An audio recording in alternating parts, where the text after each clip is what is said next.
जय श्री हिंद दर्शकों, मैं शिफाली जैन और आप सभी का हार्दिक स्वागत है आपके अपने जिनवाड़ी चैनल पर। दर्शकों, आध्यात्मिक सत्पुरुष पूज्य गुरुदेव श्री कांजी स्वामी के पुण्य प्रभाव से मध्य प्रदेश के मालवा प्रांत की धार्मिक एवं स्वर्ण नगरी रतलाम स्थित श्री दिगंबर जैन मंदिर ऋषभ धाम में 10 से 15 जनवरी 2025 के मध्य श्री 1008 भगवान नेमिनाथ दिगंबर जिनबिंब पंचकल्याणक प्रतिष्ठा महामहोत्सव का आयोजन किया गया।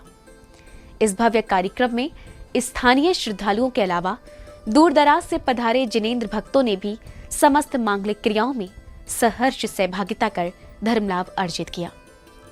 तो आइए दर्शकों देखते हैं इस महामहोत्सव के दूसरे एपिसोड के मनभावन दृश्य। मध्य प्रदेश के मालवा प्रांत की धार्मिक एवं स्वर्ण नगरी रतलाम स्थित श्री दिगंबर जैन मंदिर ऋषभदेव में आध्यात्मिक सत्पुरुष पूज्य गुरुदेव श्री कानकी जी स्वामी के पुण्य प्रभाव से नवनिर्मित श्री आदिनाथ सीमंदर स्वामी दिगंबर जिन मंदिर, श्रुत स्कंद श्री सीमंदर संवत्सर दिव्य देशना व श्री कुंद कुंद कहान स्वाध्याय भवन एवं ऋषभ धाम दिगंबर जैन मंदिर नसियाजी सागोद में 41 फीट उतंग मनोहारी मान स्तंभ का भव्य निर्माण पूर्ण हुआ।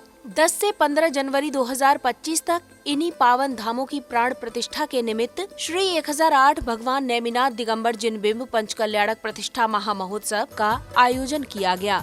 इस भव्य कार्यक्रम की शुरुआत विद्वान द्वारा शास्त्र प्रवचन के साथ हुई। उस समय इंदौर से एक तीर्थंकर पत्रिका निकलती है और उसका एक समय सार विशेषांक निकला था।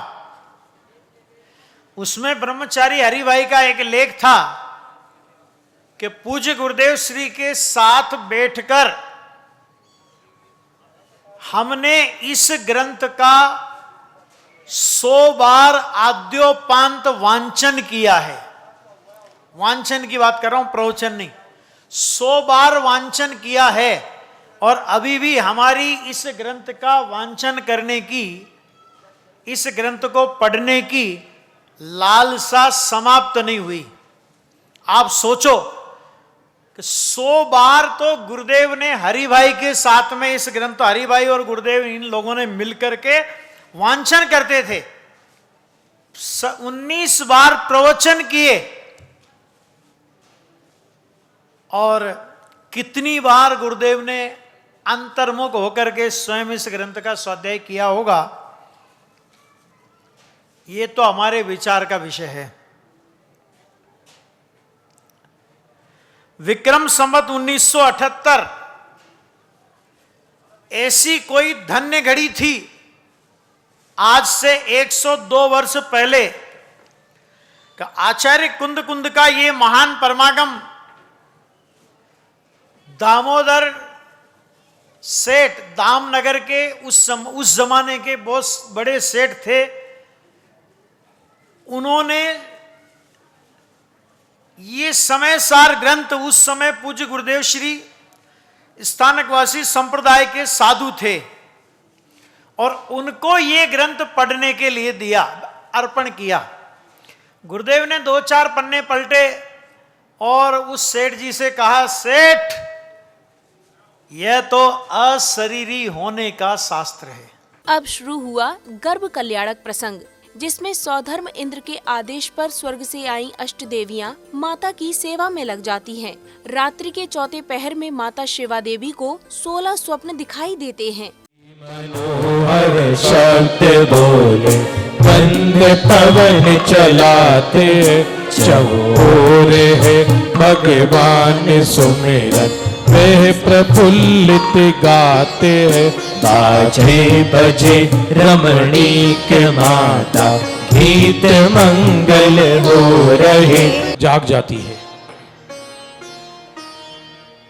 माइक दे दीजिए माता जी को। सिद्धाणम नमो आयर्याणम नमो वज्रयाणम नमो लोये सर्व साहुणम त्रिकालवर्ती समस्त जिनेंद्र भगवान को मेरा बारंबार नमस्कार हो, नमस्कार हो, नमस्कार। इसमें पूर्व मैंने ऐसे सपने कभी नहीं देखे, यद्यपि इन सपनों का फल क्या होगा यह मैं नहीं जानती, फिर भी मेरा मन प्रसन्न और आश्चर्यचकित हो रहा है।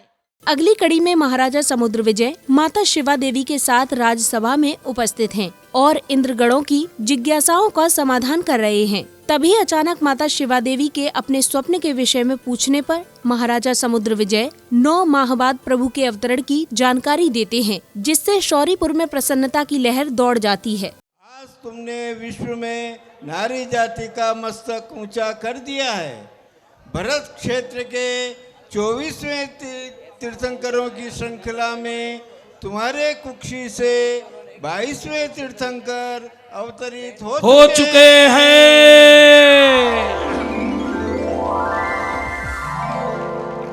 परम प्रतापी धर्म तीर्थ प्रवर्तक तीर्थंकर पुत्र को जन्म देकर जगत जननी कहलाओगी।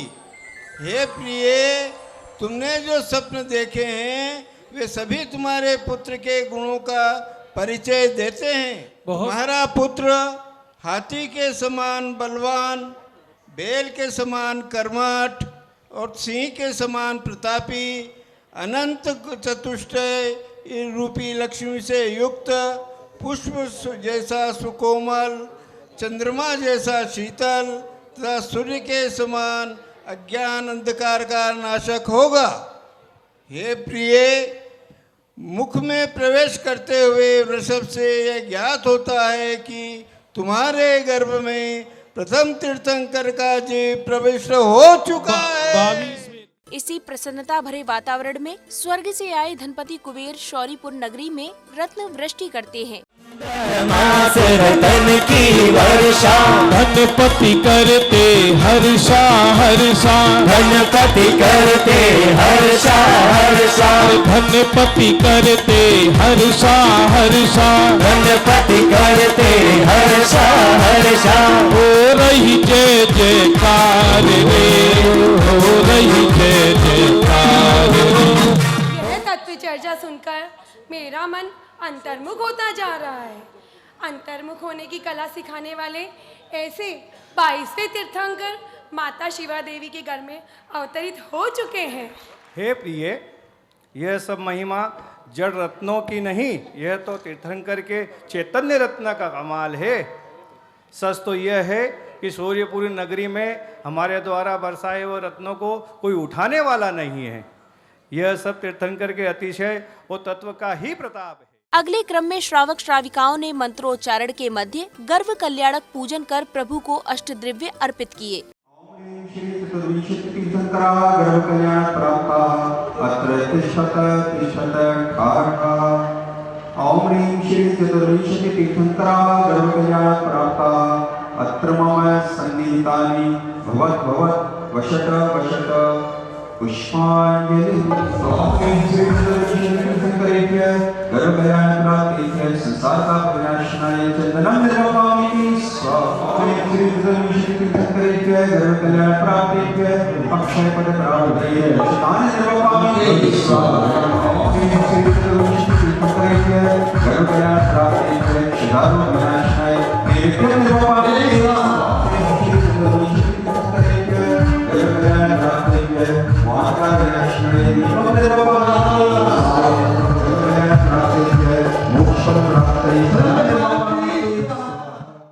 इसके बाद शास्त्र प्रवचन के माध्यम से विद्वान ने सभी श्रावक श्राविकाओं को कृतार्थ किया। आगम में भेद विज्ञान की बहुत बात आई भी है, जगह जगह वही बात आई है कि आपको भेद विज्ञान करना है।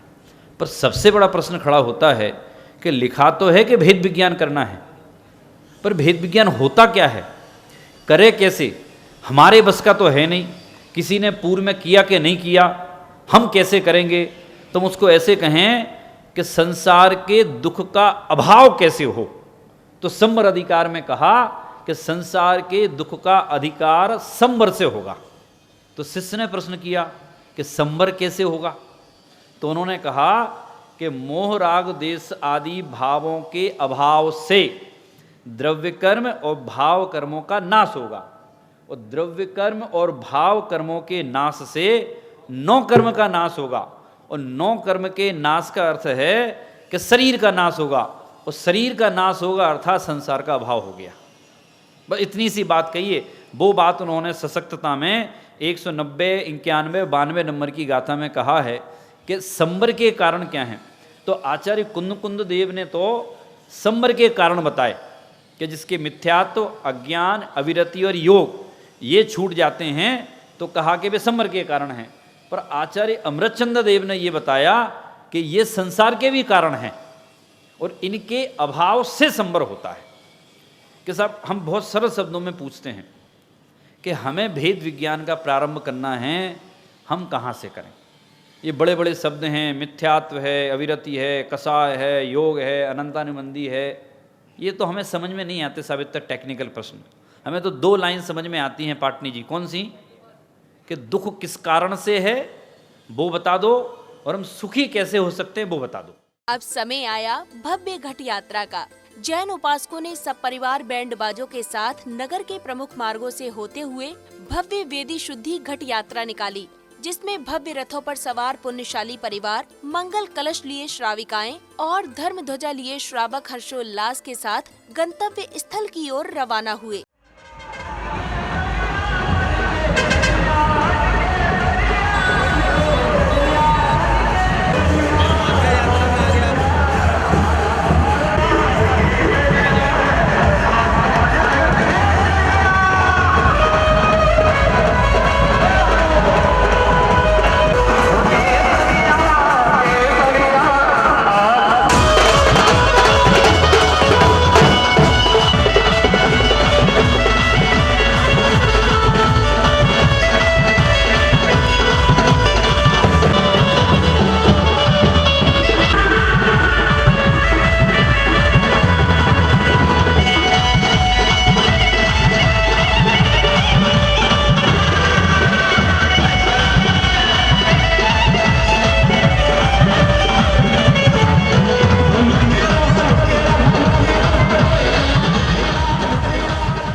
घट यात्रा के समारोह स्थल पहुंचने पर सौभाग्यशाली श्राविकाओं ने छत्र, चवर, कलश एवं वेदी शुद्धि आदि की सभी मांगलिक क्रियाओं को पूर्ण किया।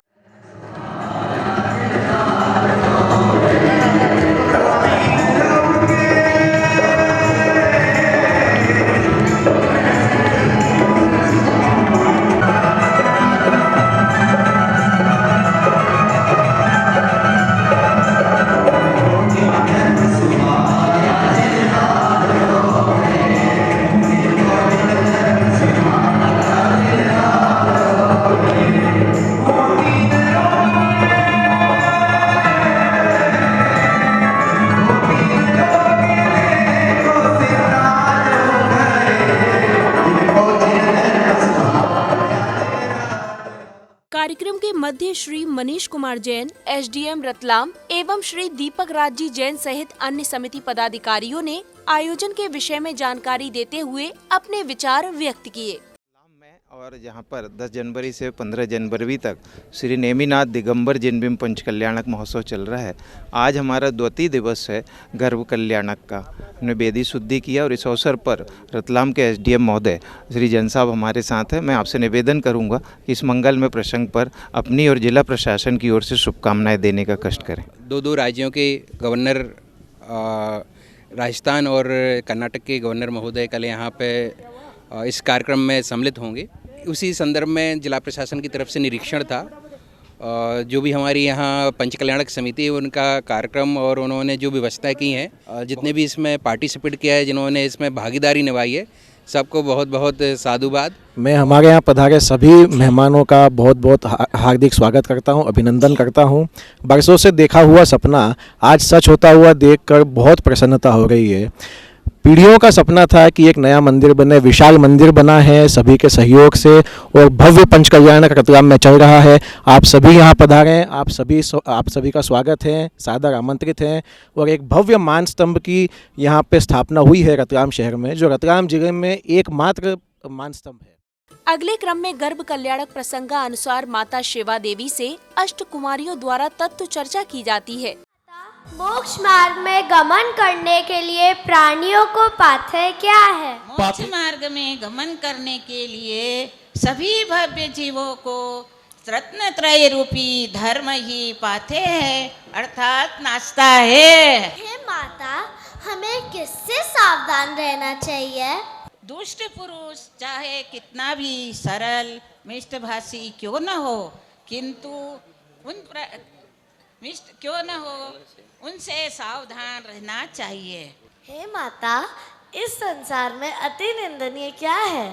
जगत में इस संसार सागर में भटकते हुए जीवों को जो संगार आदि शास्त्र सुनाकर उनकी आंखों में धूल डालते हैं, वे अति निंदनीय है। हे माता, इस संसार में मूर्ख कौन है और मूर्ख शिरोमणि कौन है? जो दुख दूर करने के लिए व्यापार आदि करके धन संग्रह करते हैं, वह मूर्ख है। समापन बेला में अब समय था मोटिवेशनल स्पीकर एसपी भारेल जी के विशेष उद्बोधन का, जिसमें पंडित श्री शुद्धात्म प्रकाश जी भारेल ने सभी श्रोतागणों को जीवनोपयोगी संदेश दिए। वहीं समिति पदाधिकारियों द्वारा एसपी भारेल जी का भव्य स्वागत सत्कार किया गया। कल्याणक का पहला दिन है, वास्तव में गर्भ कल्याणक का दिन है। आज तो प्रभु गर्भ में आए हैं। यहां से लेके वे मोक्ष जाएंगे, इस बात के हम दृष्टा होंगे, हम साक्षी होंगे। तो 4 महिलाओं को और मां कहोगे, 5वें बार तो आपका मोक्ष खुद हो सकता है अगर आप निर्णय करो तो। वो गुरुदेव श्री का तत्व ज्ञान मिल गया, इतनी बात समझ में आ गई, जिनवाणी हमें मिल गई। अब हम मोक्ष नहीं जाएंगे तो कौन जाएगा? लेकिन मैं एक बात और कहता हूं, वे तो दुर्भाग्यशाली हैं जिन्हें तत्व ज्ञान सुनने को नहीं मिला पदम जी। लेकिन हम और आप, ये तत्व ज्ञान मिल गया, गुरुदेव श्री का समागम मिल गया, जिनवाणी मिल गई, तत्व की रुचि हो गई, और उसके बाद भी हम कोरे के कोरे निकल जाए, मनुष्य चला जाए, तो हमसे बड़ा अपराधी कोई नहीं होगा, ये समझ लेना। जो माता देवी की चर्चा सुनी, जो हिंद इंद्राणु की चर्चा सुनी, उस पर कोई चर्चा करी, ये हमने यहां से निकलने के बाद एक ही चर्चा करी, वो छोड़ की सब्जी बहुत अच्छी थी। उन रतलामी सेव पर है हमारा फोकस, उस व्यवस्था और अरेंजमेंट पर है। लेकिन स्टेज से जो तत्व की चर्चा कर रहे हैं, हमारे विद्वान जितनी मेहनत कर के समझा रहे हैं, बेचारी वो यहाँ माता बोलती है, यहाँ इंद्र बोलता है, इंद्राणी बोलती, फिर ये बोलते हैं, फिर समझाते हैं। इसलिए मैं कहता हूँ कि प्रार्थना करो, आज के दिन ये प्रश्न उत्पन्न होना चाहिए, भगवान मेरा कल्याण कब होगा? आपके आने से है प्रियवर प्रफुल्लित है ये मन, आपके आने से है प्रियवर प्रफुल्लित है ये मन। दर्शकों, आज आपने आध्यात्मिक सत्पुरुष पूज्य गुरुदेव श्री कांजी स्वामी के पुण्य प्रभाव से आयोजित हुए श्री 1008 भगवान नेमिनाथ दिगंबर जिनबिंब पंच कल्याणक प्रतिष्ठा महामहोत्सव के अंतर्गत 11 जनवरी के अनुपम दृश्यों को निहारा। पुनः बता दें कि ये कार्यक्रम 10 से 15 जनवरी 2025 तक मध्य प्रदेश के मालवा प्रांत की धार्मिक एवं स्वर्ण नगरी रतलाम स्थित श्री दिगंबर जैन मंदिर ऋषभ धाम में आयोजित किया गया। इसी के साथ अब मुझे दीजिए आज्ञा, हम कल पुनः उपस्थित होंगे इस कार्यक्रम की अगली कड़ी के साथ। तब तक आप देखते रहिए जिनवाड़ी चैनल। जय श्री इंद्र।